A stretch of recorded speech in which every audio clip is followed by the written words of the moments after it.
you've got to believe in what you're doing instead of just trying to create something because you want other people to buy it. And a lot of artists are told to do that. And it's really bad advice because it doesn't feel authentic. And it kind of backfires because people can sense that. Yeah. So that's why I always start with musicians by identifying exactly how you want your music to impact people in a way that you find meaningful.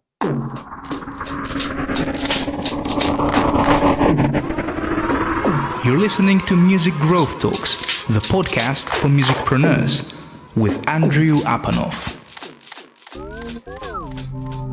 Hello everyone, Andrew Apanov here. You're listening to Music Growth Talks, and today on this episode we are having a guest whose name will be familiar to many of you because this person was on the show already, and I highly recommend you listening to episode number 115 for some really cool insights. The episode was very popular among the listeners, and the name of the guest is Greg Wilnau, the founder of Musician Monster. Greg does some amazing work to inspire and educate musicians to build successful music careers. His focus has been on live performances, live shows, and earning for live shows and music branding. He covers other areas of the music business as well, and music marketing and anything related, clearly. But we talked about live shows on that previous episode. So for the 5-phase plan for making money at every gig you play, listen to episode number 115. And today we're talking about branding, and you are going to learn some very specific actionable tips here. I'm not going to tease it much more here because it's just like half an hour packed with advice. Listen on in full and let Greg know on his social media profiles if you have any feedback, so do let me know as well. Remember that's the best platform to get in touch with me and provide feedback and send requests and get exclusive educational content from me is my Patreon page. So go to patreon.com/Andrew Apanov. I'm working on preparing some big changes and updates to the platform. I will be doing a lot more there in the nearest future. But for now, there is just one tier, $1 per month. It's a great way to support the show and access exclusive content, so check it out. And for now, here we go. My conversation with Greg Wilnau. Greg, welcome to Music Growth Talks once again. Let me know how you're doing today. I'm doing great, man. Thank you so much for having me again. It's awesome to reconnect. Yes, and I think we even mentioned on the previous episode with you that we should record a separate one and talk a bit more about what you touched upon on that episode. And it's something that is really interesting, and we got some interesting feedback from the listeners as well. And this is something that I would like to ask you more questions about. And it's, roughly speaking, generally, like broadly speaking, is branding. And to start with, I have a question to you. How do you define a music brand? Or when you talk to a musician who has a very basic understanding of what branding is, how do you explain what brand or branding is to a music artist? So in a fundamental sense, it's matching the sound and spirit of your music with visual design. That's essentially it. But that's usually the second step in branding, but that's what most people think. So first step is really to identify how you want your music to impact other people in a way that you find meaningful as an artist, and have that as your core first. And then you can move from there into the more tactical approach of matching the sound and spirit of music with, visual designs and things like that. But was that a good definition? Did I answer your question? Yeah, definitely. Yeah, so that's a good start. And that part of matching a visual design or an image, roughly speaking, with music is something that makes a lot of sense, but creates some issues with some performers, some artists, from what I've seen. So do you want to comment on that part, how you usually approach finding what kinds of visual design may match the artist's personality and the sound. Yep, sure. So maybe we should take a step back for a second and just kind of briefly overview what we talked about in the last episode. I know that because it directly relates to this, I know that we don't want to go into it in too much detail. But good idea. So what we're talking about is, last episode, I talked about a 5-phase plan to earn dependable income from live music. And phase 2 of that, I think it was either phase 1 or phase 2, pretty sure it's phase 2, is to get your branding, right?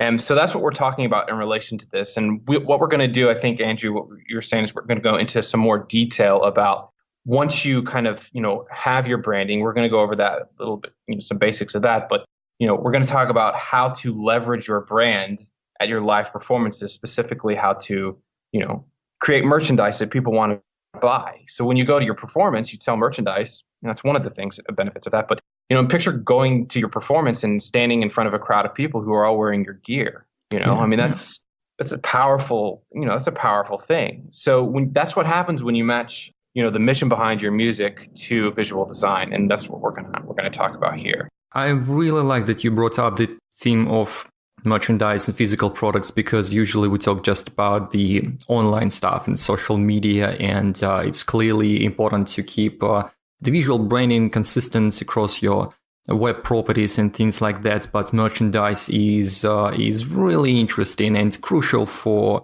anyone who performs live, because this is where the potential is to earn money and establish a great relationship with the fans, with just listeners, someone who just discovered you accidentally at this gig they went with, then to with a friend. But then if they own a hoodie with whatever design you put there with your logotype, potentially it can really help establishing these kind of really cool relationships. So I hope to get some insights from you on that. But yeah, so absolutely. But to anyone listening, as I mentioned, we are linking to the previous episodes in the show notes, so be sure to check that one out. Really insightful, and once again, we got lots of amazing feedback to that episode because of how actionable it was. Okay, so yeah, so where do we go next with someone? We're not discussing a case study here for any specific artist, but just theoretically, if there is a new artist you're consulting or working with who is trying to figure out these branding stuff for themselves, what would be the next step? Yep. So the first step is, like I said, you want to figure out how you want your music to impact people in a way that you find meaningful, so that you can get clear on the core of your message and what it is that you believe and the underlying theme and purpose behind everything that you do. And this is a little bit different because a lot of people teach branding in that it's just about pretty colors and a logo and, finding an audience that and matching the expectations the audience has of you to stuff so that, they buy what you're selling. And, that works fine for some businesses, but as a musician and as an artist, it doesn't really work. And the reason for that is because music is comes so much more from the heart of the artist. Forgive me for sounding melodramatic, but it's true. And you've got to believe in what you're doing instead of just trying to create something because you want other people to buy it. And a lot of artists are told to do that. And it's really bad advice because it doesn't feel authentic. And it kind of backfires because people can sense that. Yeah. So that's why I always start with people, musicians and artists, by identifying exactly how you want your music to impact people in a way that you find meaningful. And then once you have that, you can base all of your branding decisions around that. And then that's where we get started. Then we can move into the next step, which is what I call finding your brand core. Do you have any comments on that before I move on, Andrew? No, I know that you have some interesting exercises to figure out what kind of values you stand for, how to formulate these kinds of interests and core values that can be used in branding, because every artist has it. And I haven't seen a single musician who doesn't have something interesting, some kind of a story to tell, but most of the times they are just hiding it. They don't want to use it as a part of their brand because they don't think that they don't feel comfortable about showcasing that and so on. So if you have anything to add in terms of the actual process, I know that you don't want to go too much into that right now, But I mean, to start with, for our listeners, to just asking a question of what you stand for is a good start. But do you have any advice on approaching it? Yep. So if you're, in your example, Andrew, if you're having trouble knowing whether or not there are things that you want to include in your story and that you're kind of struggling with, that's because you're getting too tactical, right? So you want to take a step back even from that first. You want to drop who you are as a musician. You want to stop thinking about your music and think of yourself as an individual and how you want to impact people. For example, the way that I want to impact people is I want to inspire creative people to bring their ideas to life and show them how to do it. So that is affected not only in my music, right, but it's also affected in, Musician Monster and even this interview. That dictates everything that I do. So I have this method. I call it the Coffin Method. And what it is, and this, there's more in my course about this, but I'll just reveal the basic overview here, is you think about how the end of your days and the end of your life and how people reflect on the way that you impacted them. And you think about what you would want somebody to say about you after you're dead, right? And how you impacted their life. And then you use that as a way to frame how you want your music to impact people. And you got to get clear on that first. And then once you're clear on that, you know everything that doesn't matter anymore, right? All the advice that people tell you, all the tactical stuff, all the branding stuff, you can answer those questions for yourself because your brand has to come from you. The way you impact people has to come from you. Nobody can plant that in your heart for you. You have to do it yourself. You have to find it. And the Coffin Method is the most effective way that I know of, because I've used it myself, to find that first. And then everything you do branding-wise after comes from that. Did that answer your question? Perfectly, thank you. Just excellent. I don't have any follow-up questions on that. So that's very specific, and it's big. Doesn't mean that it's an easy exercise necessarily, but definitely effective. So we can move on to the second. I actually lost the count. I think it's second, but the next step. There's actually 3 steps. That's step 1. So the next step is to match the sound and the emotion behind your music with visual designs. And I call this your brand core. And there are 3 elements to your brand core. And it's color, typography, and art style. Okay. So basically what you do is if you want to start once you have, your mission and your vision and your purpose and all that stuff, you can then start answering specific questions about how to brand the sound of your music. All right. So you might not know this. You probably know this, Andrew, but there are specific ways that you can match the sound of your music with a visual design. And the best way to start with that is color, right? So if you think about what I have people do is I have them list out some of the emotions that they want people to feel when they listen to your music, when they listen to your music, or what people already feel when they listen to it. List out those emotions and then start looking for colors that match those emotions. And you probably know about this, but there's, certain colors convey certain emotions when we look at them, like blue. Blue is often associated with feeling sad, or red is associated with feeling anger. So matching the emotion in your music to a specific color is a perfect way to start branding your music. All right. And that's just one of them. So there's 2 more. There's color. That was color. And then there's graphics and art style and typography. All right. So I'm not going into detail into those unless you want me to, because those are a little bit more difficult. No, yeah, totally. Would you recommend someone just going to Pinterest and creating some kind of a mood board with graphics they like to understand the vibe? I have a cheat sheet on this. You can download it and it kind of goes over this. You can get it at musicianmonster.com/brand. But what I typically recommend is finding fonts that represent emotion as well. And I give us a couple of examples in the cheat sheet you can check out. But there are also archetypes you can follow. I call these the music brand archetypes. You can create a personal brand, a persona. You can create a theme, a thematic brand, or you could follow a genre. Most people follow genres, but there are certain color combinations and font combinations that match up with those different archetypes. And I break all those down for you in the cheat sheet. Yeah, excellent. I'm linking to it in the show notes, of course. So sort of interrupting, but just to anyone listening, I'll just give an example to create some actionable stuff. Absolutely. So for a personal brand, typically this has like a coffee house vibe. Think somebody like Colby Calais or Taylor Swift, when she first started, she's actually morphed into a persona now, which most artists that start out as personal brands morph into personas.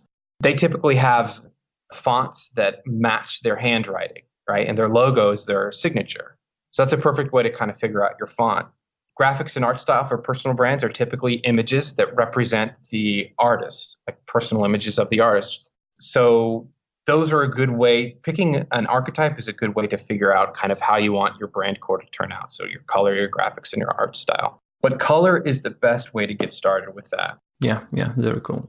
I just realized that I haven't changed my signature since I was 7 years old, so I wouldn't use it as a logo. But definitely good advice. Well, you probably wouldn't be a personal brand, right? You'd probably be a combination of a persona, maybe with a personal brand. Yeah, I don't know. I'm just brainstorming here. Good point. No, this is good stuff. Very specific as well. I don't have any specific questions here as well, so I think we can move on to the next one, just because it's a very big and broad topic, and I understand the process myself when we do design projects for musicians we work with who need branding. There are questionnaires and a bunch of research involved into this process. So if the listener, if you guys have questions to us, very specific questions, feel free to just ask on social media. I'm linking to the handles of Greg in the show notes as well. So just tweet him or, just post. Greg, don't worry. We usually don't get too many public comments, so you won't be, overwhelmed with questions. But to anyone listening, I hope it's not a bad advice to do that. Yep, absolutely. So do we have the third step next? Yep, the third step is to take your brand core and plug it into templates. And what I like to do is, if you have design experience, you can use something like Photoshop, but most people don't. Most people, I recommend they use free tools that are available and free templates, or if they have trouble with that, they hire a professional. Like, I don't do design work. Like, I have a design firm and a marketing firm, but I don't hire myself out. Yeah. So I would recommend somebody like you or to help artists with the visual side of their brand if they're having trouble. But essentially what you do is once you have those three fundamental design elements that look like the sound of your music, all you can do is you can go to a place like Canva, who has amazing free templates, and then just plug your brand core into those templates and know that they'll look great and match the sound of your music. What happens is after you have those visual elements kind of lined up, you also have the spirit and the message because you did all that hard work in the beginning. So intuitively, those things will start lining up. And what's really cool about this is it doesn't matter, what your genre is, what your current style of music is, your direction or project or whatever. You can follow this same basic process because you have that, you have that message and that meaning that you had in step one. And then, that your brand core and the templates and all that, those can change. The visual design and this matching the sound of your music to that can change with time. Yeah.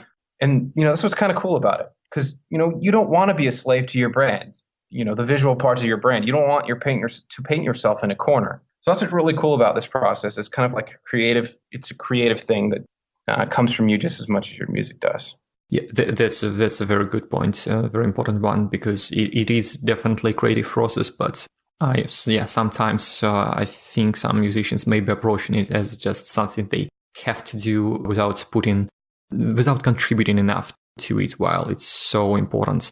And so I think what you brought up earlier about merchandise is a great way to test how well your branding matches your music by, partly how well your merchandise items are sold on your shows. It's of course not as easy as that. There are many aspects of selling merchandise online or at live events, but I would really like to kind of focus on that if possible, merchandise specifically, not using the graphics you've created for your brand online, but using it on physical products that people can wear or hold in their hands. So very specific. I mean, are you fine with switching to that topic right now, or did you want to? Yep. Nope, that's fine. I think we covered the basics of that enough to get a sense of it. Yeah. But I just wanted to go back and say one thing on a comment you made, and that's, as musicians, we feel often reluctance or resistance to branding. And that's, I think, one of the reasons that happens, or I know one of the reasons that happens, is because we're following traditional branding advice that tells us to brand like a business would. Yeah. And when you do this other step first, the stuff that I'm talking about, and focus on how you want to impact people in a way that you find meaningful with your music first, that changes the game. Right? Yeah. It removes that reluctance, because instead of it feeling like a marketing exercise or a business exercise, or you're trying to trick people into buying your stuff, it becomes a way to spread your message and impact people and inspire people. Yeah. And that is a huge, huge shift in mindset. Yeah. So I just wanted to touch on that before. No, absolutely. It's like a must, really. We are not, musicians are not selling. This is something that we've mentioned quite a few times on these podcasts, but it's not a solution to a problem that people who buy from businesses have. It's more like establishing this connection on the emotional side. So the getting someone to buy from you, it really means a lot these days, especially when music is available pretty much for free and things like that. So you have to be authentic with not just the sound, but with your voice online, with your logotype and the photos and the visuals and everything. So I hope that it's your brand, man. Yeah, it's all got to be cohesive. Exactly. Yeah. Yes. So even more important, people are buying into your mission. They're joining. Exactly. Yeah. So they're joining your mission. They're joining your cause, your story. So it's different. So yeah, just kind of to sum up, it may in many ways even be more important than for a traditional quote unquote business. So this was the strategic part we talked about, and there are many more things that you could potentially share. I know that really well, because I know what's kind of how much great advice you hold, and I've seen what kind of stuff you've been sharing with musicians is really valuable. So I just thought that before we wrap it all up, like if we can cover some tactical things, it will be quite cool as well.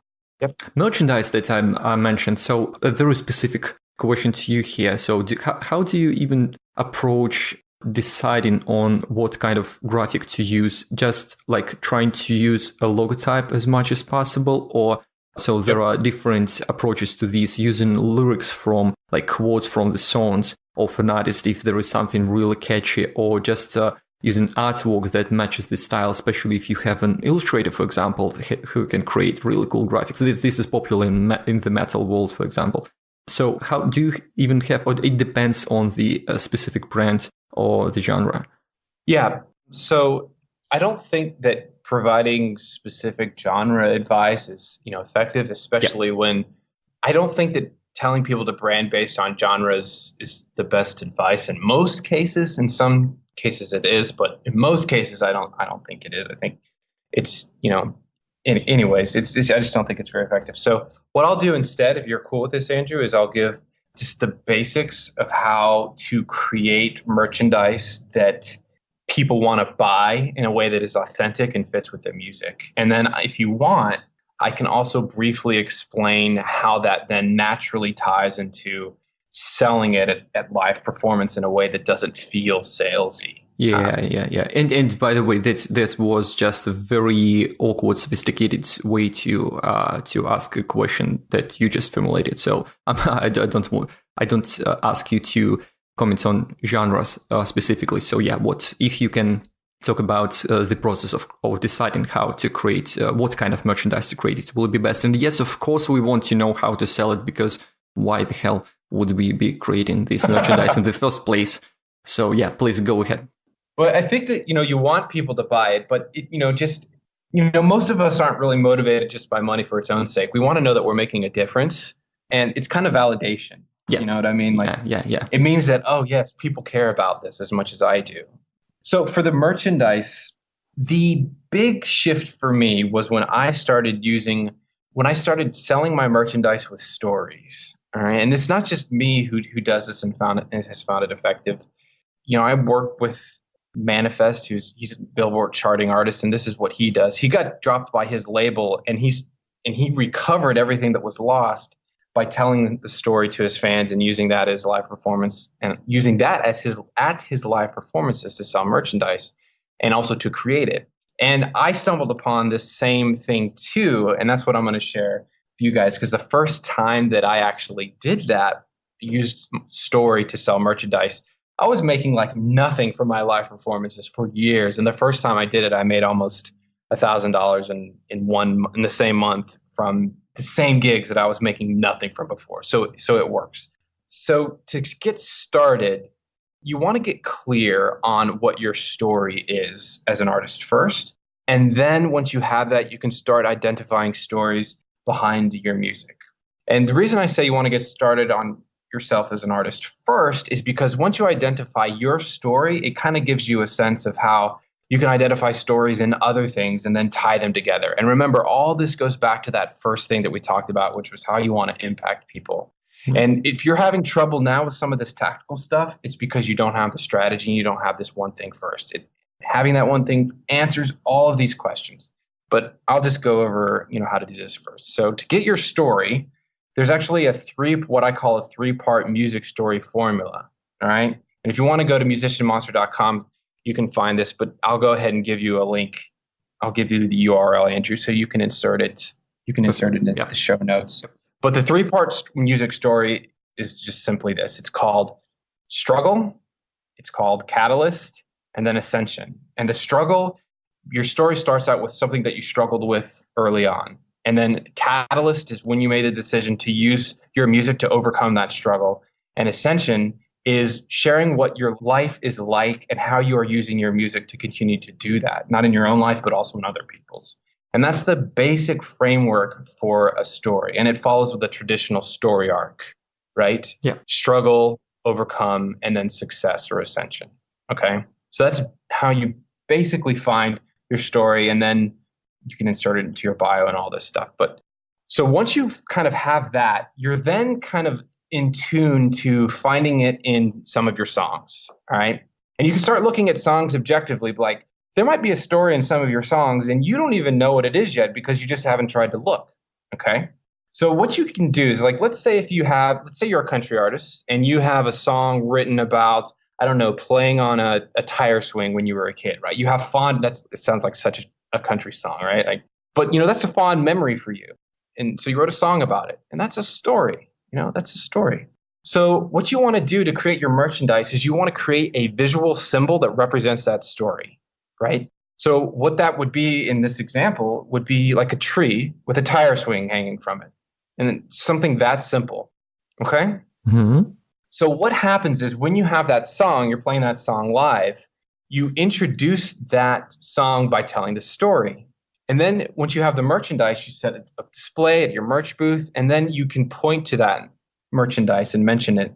So you're creating the emotional connection between your song, the story behind it, and you're bridging the gap with a piece of merchandise. So every individual who can connect with that story wants to then purchase that merchandise because they identify with it. And you don't even have to sell it. You just mention it and point to it. And the bridge is crossed